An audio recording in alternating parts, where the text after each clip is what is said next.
नमस्ते, मैं हूं हम्माद और आप देख रहे हैं द संवाद। दर्शकों, रशिया और यूक्रेन के बीच युद्ध छिड़ा हुआ है। हमने कई दिनों पहले, लगभग 10 दिन पहले, यूक्रेन से भारतीय कुछ छात्रों को अपने साथ जोड़ा था। आपने वीडियो देखा होगा जो हमें लगातार देख रहे हैं।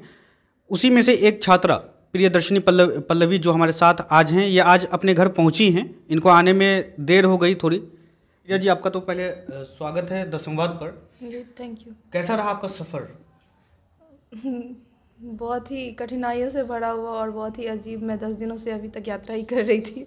आज मेरी यात्रा संपूर्ण हुई है। अच्छा, तो एक चीज़ ये बताइए कि यूक्रेन में जब आप थे, कैसा था वहाँ का माहौल? सबसे पहले मेरे लिए वो जानना ज़रूरी है कि युद्ध का माहौल छिड़ा हुआ है, क्या कुछ देखे आप वहाँ? जी, जैसा कि मैं बताई थी लास्ट टाइम, बहुत ही अजीब था। और उसके बाद हम लोग जिस दिन निकले थे उसके बाद से तो और भी ज़्यादा बदतर हालत हो गया है वहाँ का। तो मतलब जिस दिन हम निकले थे, हम ट्रेन पे थे, तो हमें न्यूज़ आया कि यूक्रेन के 80 बिल्डिंग्स को, गवर्नमेंटल 80 बिल्डिंग्स को उड़ा दिया गया है। उसमें से एक हमारा कॉलेज का भी बिल्डिंग था, बिजनेस बिल्डिंग, उसको भी उड़ाया गया। तो बहुत ही अलग अजीब माहौल है, बहुत डर का माहौल है वहाँ पे। अब सिविलियंस को भी मार रहे हैं, आप लोगों को पता ही होगा। हमारे एक चीज़ तो वो है कि जब आप लोग वहाँ से निकले हैं, उसके बाद से खार्किव में खासतौर से अटैक बढ़ा है।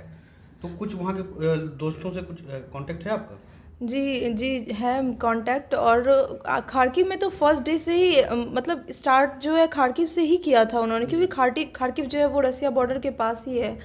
तो पहले मतलब शुरू से तो था ही, हाँ। और बाद में ज़्यादा बढ़ गया। और मेरे फ्रेंड लोग थे वहाँ पे, बहुत सारे फ्रेंड थे वहाँ पे फंसे हुए। हम लोग तो 20 बच्चों का ग्रुप बना के हमने डिसाइड किया कि नहीं, अब हम नहीं वेट कर सकते गवर्नमेंट का, हमें निकलना चाहिए, कहीं ज़्यादा देर ना हो जाए। ऐसा नहीं है कि वहाँ पे हम सेफ़ नहीं थे, बंकर के अंदर हम सेफ़ थे, लेकिन कुछ भी हो सकता था, क्योंकि एक बिल्डिंग था जिसका कि बंकर तक मिसाइल घुस गया था। तो हम लोग बहुत डर गए थे। तो हमने सोचा कि अब नहीं रुकना है, हम निकल जाते हैं। लेकिन वहाँ बहुत सारे बच्चे, क्योंकि हम लोग 300-400 बच्चों के साथ थे, तो बाकी सारे बच्चे वहीं पे ही थे। तो हमारा कांटेक्ट था।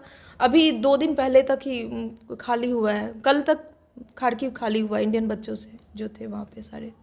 एक आपका वीडियो हमने देखा था जी, बहुत ही भावुक कर देने वाला वीडियो था जो आपने अपलोड किया था। जब आप यूक्रेन से निकल रहे थे बॉर्डर के लिए, ट्रेन से जब आपका सफ़र शुरू हुआ था, उसमें आपने काफ़ी एलिगेशन भी लगाया सरकार पे कि गवर्नमेंट यूक्रेन के अंदर में मदद नहीं कर रही है। जी, बिल्कुल भी मदद नहीं की है, खास करके खार्किव में।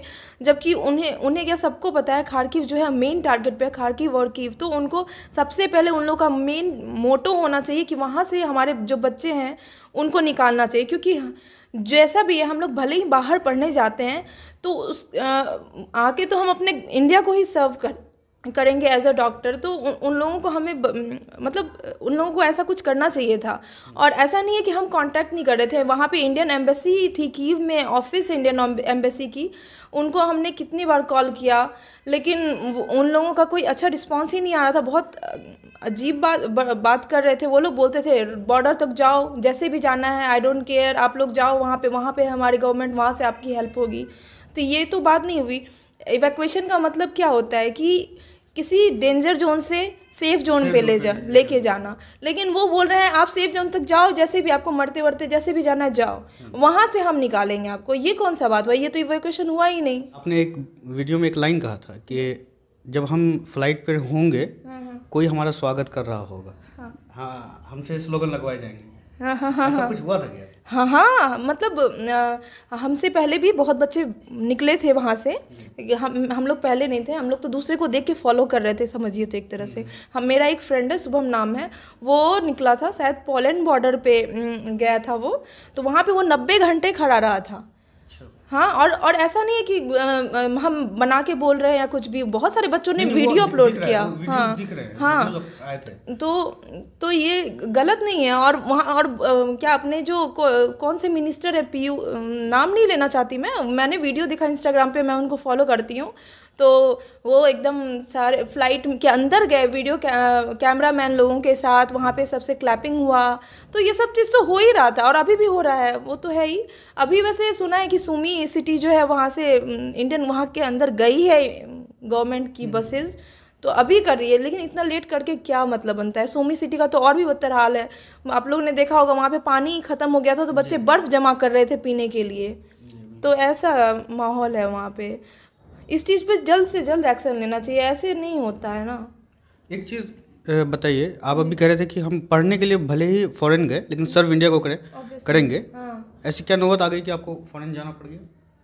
वो तो सबको पता है। यहाँ पे एक पहली बात तो कॉलेज ही कम है, सीट कम है, और इतने सारे बच्चे हर साल देते हैं एग्ज़ाम, और साथ के साथ न्यू कमर्स भी ऐड होते जाते हैं, तो बच्चों की संख्या बढ़ती जा रही है लेकिन सीट जस का तस है, एक भी सीट नहीं बढ़ रहा है। तो गवर्नमेंट को इस बात पे सोचना चाहिए। वैसे भी हम लोग की इंडिया की पॉपुलेशन जो है इतनी ज़्यादा है, चाइना के बाद सेकंड नंबर पे आता है। तो यहाँ पे एक मतलब हर कंट्री में एक पेशेंट पे एक डॉक्टर होता है, और हमारे इंडिया में 5-6 पेशेंट पे एक डॉक्टर, एकदम भीड़ लगा रहता है खचाखच। ये काफी बड़ी संख्या है। तो पाँच पे भी एक नहीं है, ये तो हजारों लाखों में एक है। वही मैं वही बोलना चाह रही। तो उसके लिए गवर्नमेंट को सोचना चाहिए ना। यहाँ पे जो कॉलेज, ऐसा नहीं है कि कॉलेज नहीं है, प्राइवेट कॉलेज हैं, लेकिन उसमें कौन से बच्चे जाते हैं। एटलीस्ट फीस वगैरह कम करे, इतना एफर्ट कर पाए कि मिडिल क्लास वाले जा पाए वहाँ पे एडमिशन लेने के लिए, लेकिन कोई नहीं कर सकता ना, क्योंकि फर्स्ट ईयर का फीस ही करोड़ में लग जाता है। इतना तो नहीं दे सकते ना। फिर फॉरेन कंट्री में हम जाते हैं क्योंकि वहाँ पे हमारा 25 से 30 लाख में हो जाता है, तो हमें तो नॉलेज ही लेना है, तो उसके लिए आपके दोस्त तो यहाँ भी होंगे जो इंडिया में मेडिकल कर रहे हैं, मेडिकल की पढ़ाई। क्या डिफरेंसेस हैं इंडिया में और यूक्रेन में या फॉरेन में? डिफरेंसेस तो हैं। इंडिया के कॉलेज में नो डाउट अच्छी पढ़ाई होती है, लेकिन सिलेबस तो सेम ही होता है। बस ये है कि यहाँ भी बच्चों को खुद से पढ़ना होता है, वहाँ भी पढ़ाई होती है, तो ठीक है। जैसे एक चीज़ हमें ऐसा लगता है पर्सनली कि मेडिकल को यहाँ एक हवा बनाया गया है, एक या ये कह सकते हैं बिजनेस बनाया गया है मेडिकल की पढ़ाई को।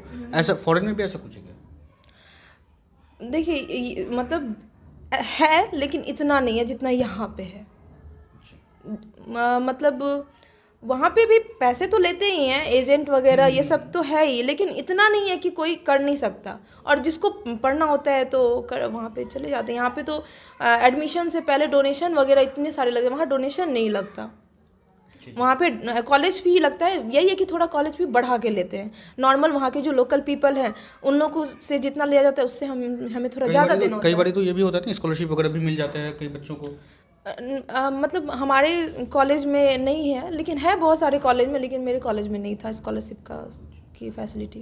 एक है आपके साथ पेट भी है जी। कैसा रहा उसके साथ, पेट के साथ आपका सब?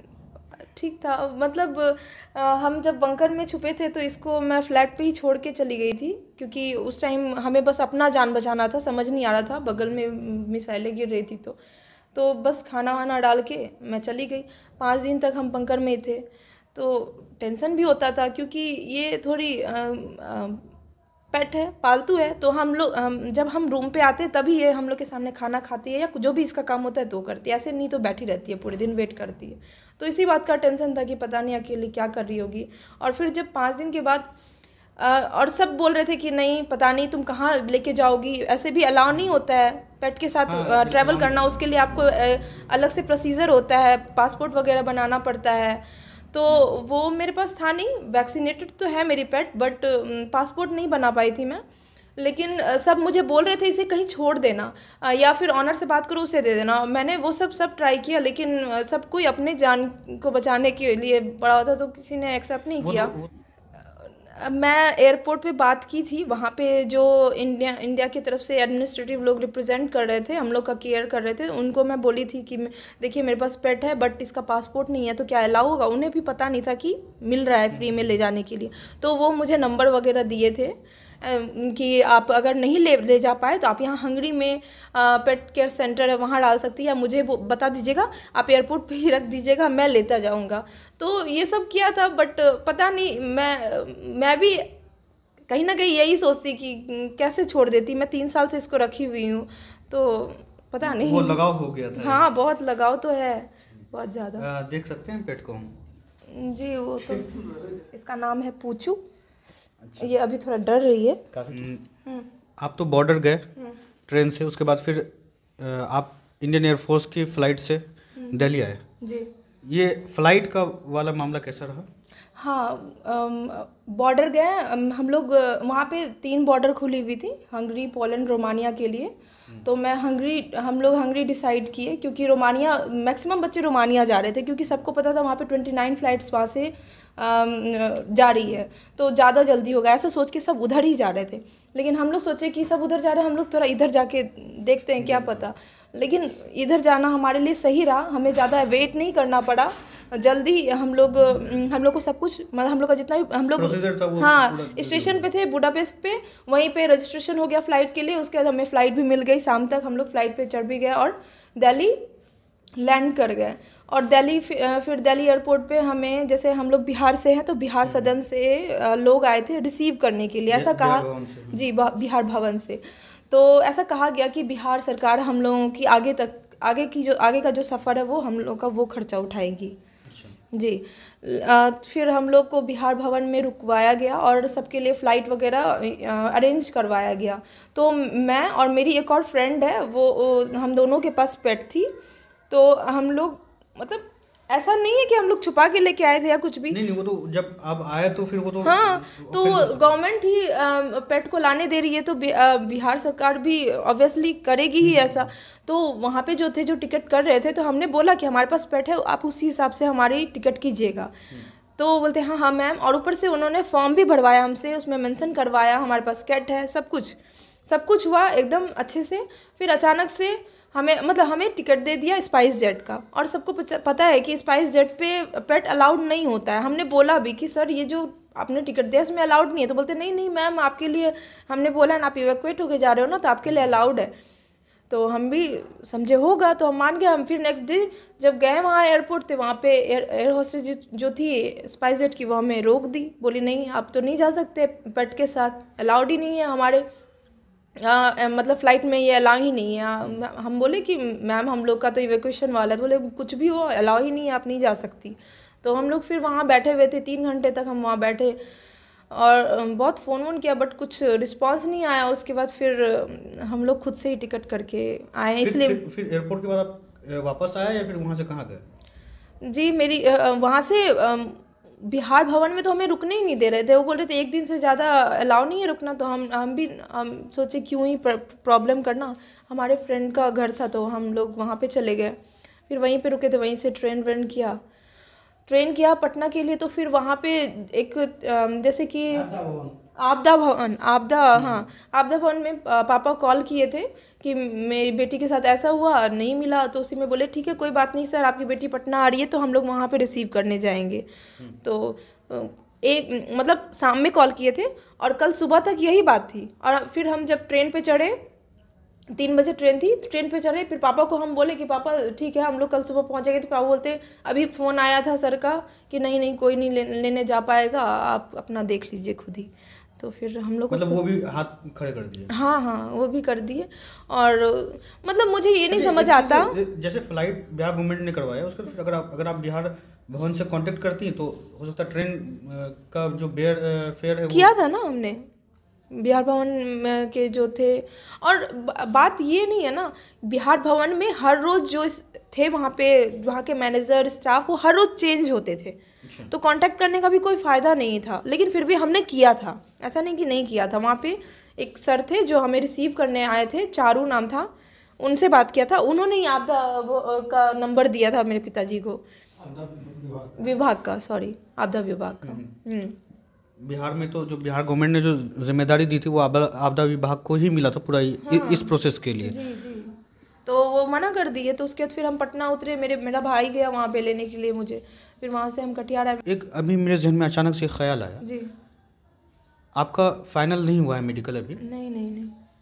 अगर युद्ध नहीं थमता है, कॉलेज भी अगर बर्बाद हो जाता है, फिर आपका डाटा वगैरह होगा, एडमिशन का जो हुआ होगा, वो सब फिर कैसे हो पाएगा? नहीं, वो हो जाएगा। ये चीज़ हमारा मतलब आई थिंक यूक्रेन की खासियत है। वहाँ पे अगर कुछ भी होता है तो वो लोग फिर से रिकवर करके डॉक्यूमेंट बना के देते हैं। जी, क्योंकि 2014 में भी जब हुआ था, तो उस टाइम भी जिस शहर को ऑक्युपाई किया था और जो हुआ था रसिया और यूक्रेन के बीच में, तो उस टाइम भी बच्चों का डॉक्यूमेंट वगैरह कुछ इधर उधर हुआ था, लेकिन फिर उन्हें मिल गया था, तो कोई प्रॉब्लम नहीं हुआ था। तो देखते हैं अभी हम लोग के साथ क्या होता है। फाइनल कब होगा ये? जी अभी मैं 5th ईयर में हूँ, नेक्स्ट ईयर मेरा फाइनल है। 5th ईयर का भी 2nd सेमेस्टर चल रहा था मेरा। सेकंड सेमेस्टर चला तो वो फाइनल। यूनिवर्सिटी कब तक खुलना है? कॉलेज वगैरह कुछ अंदाजा हो? हाँ हमारी डीन ने मैसेज किया था 13 मार्च तक ऑफिशियल छुट्टी है अभी। उसके बाद उन लोगों की मीटिंग होगी और वो बताएंगे। उन्होंने आश्वासन दिया है कि कॉलेज जो है वो बंद नहीं करेंगे वो लोग, चाहे कुछ भी हो जाए, भले ही ऑनलाइन ही क्यों ना चलाना पड़े। वो बोले हमारा सेमेस्टर एंड करके ही कुछ आगे करेंगे, वो सेमेस्टर एंड करेंगे वो बोले हैं, तो देखते हैं। चलिए ठीक है, बहुत शुक्रिया आपका समय देने के लिए। दर्शकों, ये हमारे साथ प्रियदर्शनी पल्लवी थी जो अररिया की बेटी हैं, यूक्रेन में फंसी हुई थी। काफ़ी दर्द भरा हुआ था इनका सफ़र। हमने इनका वीडियो भी आपके साथ शेयर किया था। दीजिए हमें इजाज़त, धन्यवाद।